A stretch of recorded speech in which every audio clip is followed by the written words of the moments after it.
Minute में तो ये मेथड आराम से ख़त्म हो जाती है। देखिएगा ध्यान से क्या है, इंस्पेक्शन मेथड, नाइन्स मेथड किसे बोलते हैं। देखिए न्यूमरेटर में जैसे मैंने लिखा है x प्लस 2 और डिनोमिनेटर है 3x square minus 5x plus 1 और dx, कुछ ऐसा है। अब हम बात कर रहे थे सर डिनोमिनेटर में क्वाड्रेटिक हो, डिनोमिनेटर में क्वाड्रेटिक हो। अब ये न्यूमरेटर में वेरिएबल आ गया तो फंस गए हम लोग। तो उस मेथड को क्या बोलते हैं हम लोग, इंस्पेक्शन मेथड बोलते हैं। नाइन्स मेथड तो हमारा दिया हुआ नाम है, एग्जाम में आपको याद रह जाए इसलिए, और कोई रीजन इसका नहीं है। रीजन जो होगा वो फिजिकल क्लास में आपको बताऊंगा। देखिएगा क्या है, ये वेरिएबल है। वेरिएबल क्या दे रखा है, x प्लस 2, सॉरी न्यूमरेटर क्या दे रखा है, x प्लस 2, डिनोमिनेटर दे रखा है। मैंने कहा जब जब न्यू इंटीग्रेशन का क्वेश्चन आएगा आप सॉल्व करोगे एग्जाम में, इस क्वेश्चन को करने के बाद आप आरबीएससी का जो अभी मैंने लेटेस्ट पेपर ग्रुप पे डाला था जो 2020 का है उसे करके देखिएगा, एक क्वेश्चन यहीं से आया है। यहाँ से अब आपको वो आ जाएगा। देखो बेटा चैप्टर चलते जा रहे हैं, पेपर सॉल्व करते जाइएगा।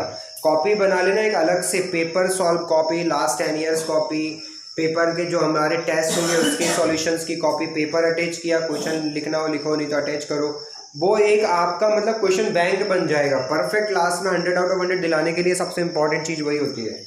देखिएगा ध्यान से, ये है। अब नीचे ऊपर अगर कुछ नहीं होता, कांस्टेंट होता, बाहर हो जाता, dx होता, तो जो अभी कर रहे थे वैसे सॉल्व हो जाता। यहाँ से फंस गए हम। फंस कैसे गए, न्यूमरेटर में आ गया वेरिएबल। मैंने कहा जब जब इंटीग्रेशन का क्वेश्चन आएगा दिमाग कहाँ से चलेगा, पहले फर्स्ट स्टेप से चलेगा। क्या ये क्वेश्चन डायरेक्ट फार्मूला लगा के सॉल्व हो रहा है, ऐसे ही देखना एग्जाम में, नहीं डायरेक्ट लगा के नहीं हो रहा। दूसरा, क्या सब्स्टिट्यूशन से सॉल्व हो रहा है। सब्स्टिट्यूशन में भाई ये दिक्कत देने से लेट करके देखो क्या आएगा, 6x माइनस 5, क्या ऊपर वाला हटा, नहीं हटा यार, तो प्रॉब्लम होगी। यानी सब्स्टिट्यूशन से भी सॉल्व ये नहीं हुआ। फिर इसके बाद कहाँ पहुंचेंगे अपन लोग, 6 फॉर्मूले पर पहुंचेंगे। भाई तीसरी चीज तो पढ़िए 6 फॉर्मूले, बाकी दिमाग में वो आने चाहिए 8 इंपॉर्टेंट क्वेश्चन, 16 इंपॉर्टेंट क्वेश्चन। अब हमारे दिमाग में आएगा कि क्या करें भाई, हमने 6 फॉर्मूले पढ़े, 6 फॉर्मूले में तो हम फंस गए। तो अब बात आती है किसकी, इंस्पेक्शन की। ऐसे आप किसी न्यूमेरिकल को सॉल्व करने के तरीके पे पहुंच जाओगे।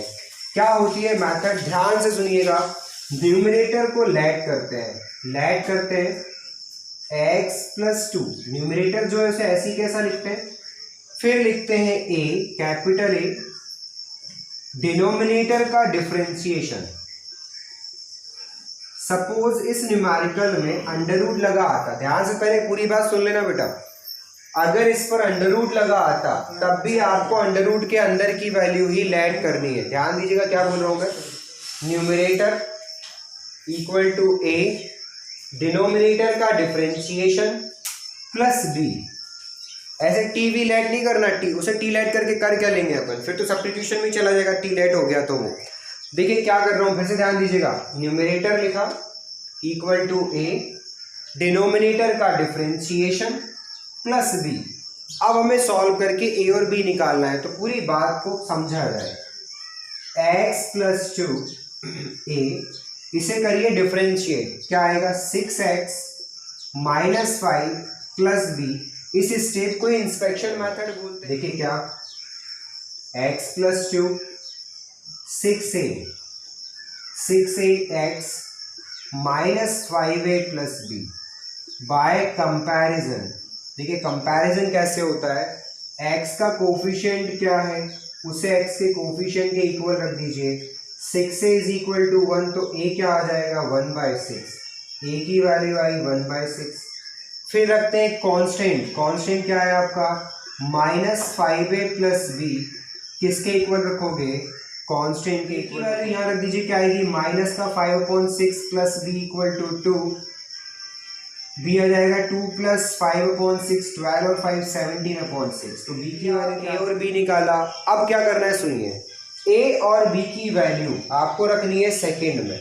सेकेंड किसके इक्वल है बेटा, देखिए न्यूमरेटर के इक्वल है। आप क्या लिखेंगे, फ्रॉम इक्वेशन नंबर 2, यानी जो न्यूमरेटर है उसे चेंज कर रहे हैं अपन लोग, चेंज कर रहे हैं, क्या रख रहे हैं a यहाँ रखिए, क्या है वो a 1/6, bracket as it is 6x minus 5, b क्या निकाला हम लोगों ने 17/6।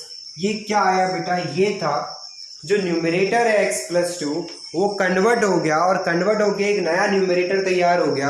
अब ये न्यूमरेटर कहाँ था, फर्स्ट का था, अब इसे पुट करेंगे हम फर्स्ट में, फ्रॉम फर्स्ट पर आ जाओ। देखो क्या आया, न्यूमरेटर तो आपका बना बेटा 1/6, 6x माइनस 5 प्लस 17/6, अपॉन में चल रहा है 3x square minus 5x plus 1 dx। अब इसे अलग अलग कर दीजिए, देखिए ध्यान से, इसके नीचे लिखता हूँ मैं एक बार, तो ये 1/6 बाहर जाएगा, ऊपर है 6x माइनस 5 अपॉन में 3x square minus 5x plus 1 dx। एक बार इसके नीचे लिखेंगे 17/6 कांस्टेंट है, ऊपर dx आ गया, नीचे आ गया 3x square minus 5x plus 1। अब ये दो क्वेश्चन बन गए आपके, दो क्वेश्चन को ध्यान से देखिए। ये क्वेश्चन तो 17/6 को छोड़ो, पुराना क्वेश्चन बन गया, नीचे कंप्लीटिंग स्क्वायर लगा के पूरा जो अभी करते आ रहे थे वो करना है, और इसको देखिए नीचे वाले को लेट करो, ऊपर वाला हट गया, 1/t log t का इंटीग्रेशन बन गया। आपको यहाँ तक समझ आया, पूरा करा रहा हूँ मैं आपको, इतना कोई डाउट है तो, और आप कहीं मैं वापस से आपको समझा देता हूँ, देख लीजिए। देखिए कहाँ से स्टार्ट किया हम लोगों ने, देखिए I1, ये इक्वेशन लास्ट टाइम बनी थी 1/6 I1, 17/6 I2, I1 था, यहाँ लिखा हुआ टर्म लास्ट स्टेप में था वो, इसे देखिए नीचे वाले को लेट किया, ऊपर वाला हट गया, 1/t का log t की वाली डायरेक्ट रख दी प्लस C1। आप कांस्टेंट नहीं भी लिखेंगे चलेगा, क्योंकि आंसर में कांस्टेंट कंपलसरी होता है, बीच बीच में जरूरी नहीं है, तो मैंने फिर भी लिख दिया भाई C1। कोई दिमाग में डाउट आए, कोई पूछे आपसे, तो आप लिखो भाई, जहाँ इंटीग्रेशन कर रहे हैं वहाँ कांस्टेंट ऐड करो, अगर डेफिनाइट नहीं है तो। फिर दूसरा पार्ट उठाया, दूसरा पार्ट यहाँ लिखा हुआ था नीचे, ये आपने ऑलरेडी पढ़ रखा है, क्या करना है, पहले इसे कंप्लीटिंग स्क्वायर में कन्वर्ट करना है, एक्स स्क्वायर के साथ कुछ है कॉमन लिया, कंप्लीटिंग स्क्वायर लगाया, फॉर्मूला बना 1/x स्क्वायर माइनस ए स्क्वायर, वैल्यू रख के ये क्या आया आपका I2 आया। आंसर आ रहा है 1/6, I1 था आपका log 3x square minus 5x plus 1 plus 17/6, I2 क्या निकाला, ये रहा आपका I2 1/√13 log 6x minus 5 minus √13, 6x minus 5 plus √13 plus C। ये आपका हुआ फाइनल सॉल्यूशन। समझ आया क्या है बेटा।